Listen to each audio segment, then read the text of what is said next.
मालती घर में आराम कर रही थी। तबीयत नहीं ठीक थी उसकी। हल्का बुखार था और थोड़ी कमजोरी भी आ रही थी। अभी 1 महीने पहले ही बच्चे को जन्म दिया था, तो थोड़ी कमजोरी तो स्वाभाविक ही है। इसलिए मालती अपने घर में आराम कर रही थी, लेकिन सुकून था। कम से कम अब उसका परिवार भूख से तो नहीं मर रहा था।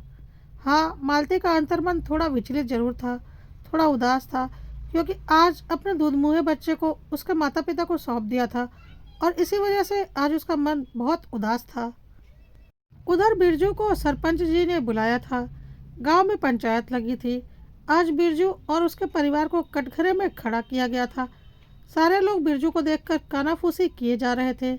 जो चुप थे वो उन्हें ऐसे घूर रहे थे जैसे पता नहीं बिरजू और उसके परिवार वालों ने कोई जघन्य अपराध करके आए हों।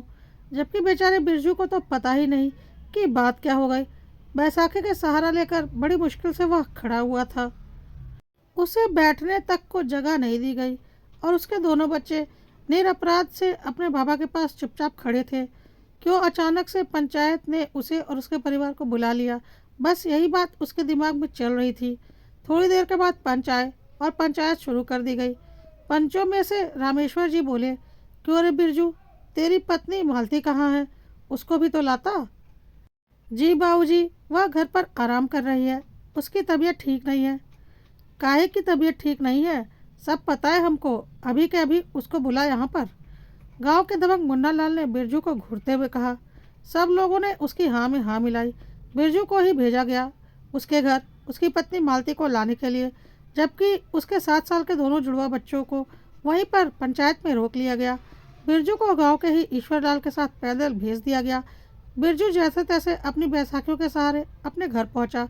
बिरजू को देखते ही उसकी पत्नी बोली, क्या बात है अजी, क्यों बुलाया था आपको पंचायत में? और दोनों बच्चे कहाँ हैं? उन दोनों को वहीं पर रोक लिया है और तुझे भी पंचायत में बुला रहे हैं। आपने कहा नहीं कि मेरी तबीयत खराब है? कहा था, पर उन लोगों ने कहा कि मालती को बुला कर लाओ। अरे ऐसा क्या कर दिया जो पंचायत बिठा दी इन लोगों ने? शायद। बिरजू शायद के आगे बोल ही नहीं पाया और मालती सुनकर एक पल के लिए बिल्कुल चुप हो गई। फिर हिम्मत करके खाट पर से उठी, अपने कपड़े सही किए और बिरजू के साथ चलने को तैयार हुई। बिरजू के घर में उसकी पत्नी मालती और उसके दोनों बच्चे भुवन और माधव थे। खुशहाल परिवार था उसका। मेहनत मजदूरी करके कमाता था और अपना और अपने परिवार का पेट पालता था। दोनों बच्चों को सरकारी स्कूल में डाल रखा था।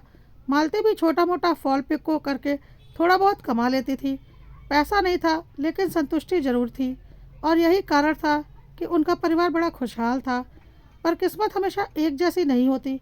पिछले साल एक रोड एक्सीडेंट में बिरजू का एक पाँव कट गया और घर का सारा भार मालती के ऊपर आ गया। मालती करती भी तो कितना क्या करती, बच्चों को संभालना, घर का खर्चा, ऊपर से बिरजू की हालत भी ऐसी थी। उसका खर्चा अलग। हॉस्पिटल से भी इतनी जल्दी छुट्टी मिलने के आसार नहीं, और अगर हॉस्पिटल से छुट्टी मिल भी जाती है तो इतनी जल्दी हालात सुधरने के आसार नहीं थे। बहुत बुरी तरह से हार गई थी। कई लोगों से मदद की गुहार लगाई, पर कोई रिश्तेदार, कोई संगी साथी मदद के लिए तैयार नहीं था। समाज के ठेकेदारों के पास गई तो उन लोगों ने मालती की ही कीमत लगा दी। वहां से अपनी इज्जत आबरू बचाकर मालती जैसे तैसे निकली थी। पैसे पैसे को मोहताज मालती ने अपने दोनों बच्चों के साथ आत्महत्या करने की ठान ली। इतने में बाहर से ईश्वरलाल की आवाज़ आई, अरे बिरजू, तनिक जल्दी करो, वहाँ सरपंच जी तुम्हारे साथ साथ हमें भी दो बातें सुनाएंगे। सुनकर दोनों पति पत्नी घर से बाहर आए और ईश्वरलाल के साथ पैदल होटल चल दिए। पंचायत तक पहुँचे तो मालती को देखकर लोगों ने मुंह बनाना शुरू कर दिया। आ गई बेशरम, सारे गांव की इज्जत मिट्टी में मिलाकर रख दी। हाय दैया, पैसा कमाने के लिए कोई इतना नीचे कैसे गिर सकता है? हाय, उसके पति ने भी ना रोका उसे। काहे रोकेगा, उसे भी तो खाने को मिल रहा है।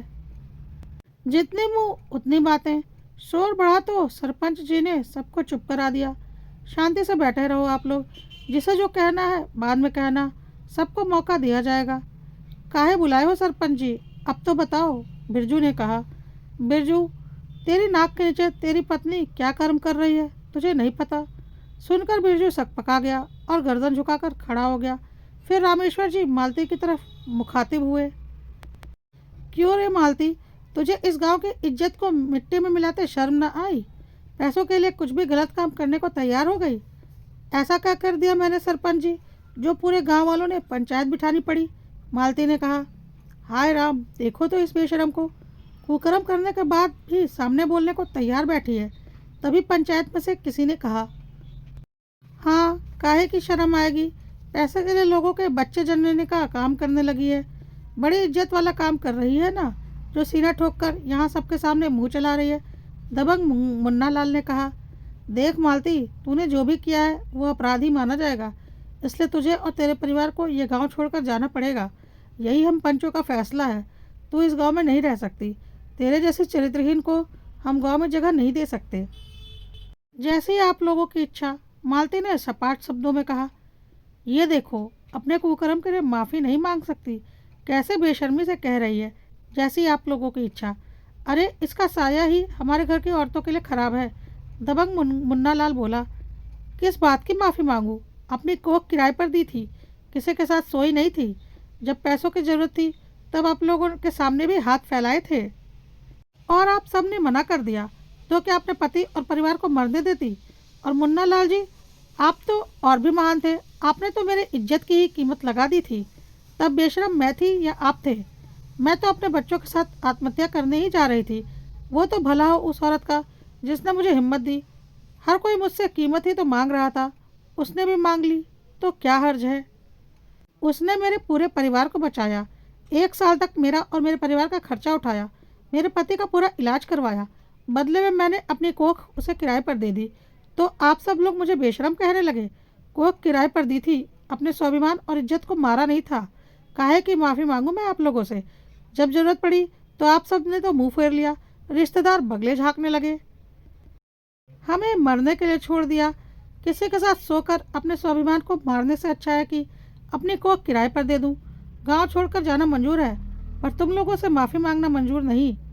पंचायत अगर ऐसी औरतों की बात सुनने लगे तो हर कोई अपनी मनमानी करने लग जाएगा, और हमारे घर की औरतों को बिगाड़ रही है ये। निकालो इसे अभी के अभी। मुन्ना लाल ने अपनी पोल खुलते हुए देखकर चिढ़ते हुए कहा। वहीं पास खड़े होकर मुन्ना लाल के चमचे हरिया ने पत्थर उठाकर मालती के ऊपर फेंक दिया, जिससे उसके सिर पर चोट आ गई। कुछ और लोगों ने भी फिर कोशिश की, लेकिन सरपंच की फटकार सुनते ही सब शांत हो गए। सरपंच जी की देखरेख में ही मालती और उसके परिवार को वहां से निकाल दिया गया। घर आकर मालती ने अपना सामान समेटा और अपने परिवार के साथ हमेशा के लिए कहीं और रहने चली गई। लेकिन इस बात का मालती को बिल्कुल भी दुख नहीं था, बल्कि बहुत सुकून था। ऐसे मतलबी लोगों के बीच इस गांव में रहना किस काम का था, जब जरूरत पड़ने पर कोई उसकी मदद ही नहीं कर सका, बल्कि उसका नाजायज फ़ायदा उठाने की कोशिश की। इससे तो अच्छा है इन सब से दूर वह कहीं और रहे और इज्जत की रोटी खाए। कुछ गलत नहीं किया था मालती ने। जिसे ज़रूरत थी उसे किराए पर 9 महीने के लिए अपनी किराए की कोख दे दी थी, जो कि एक इज्जत की रोटी उसे खिला रही थी। और सारे समाज के ठेकेदारों से तो बहुत ही अच्छी इज्जत की रोटी उस अनजान महिला ने मालती को दे दी थी।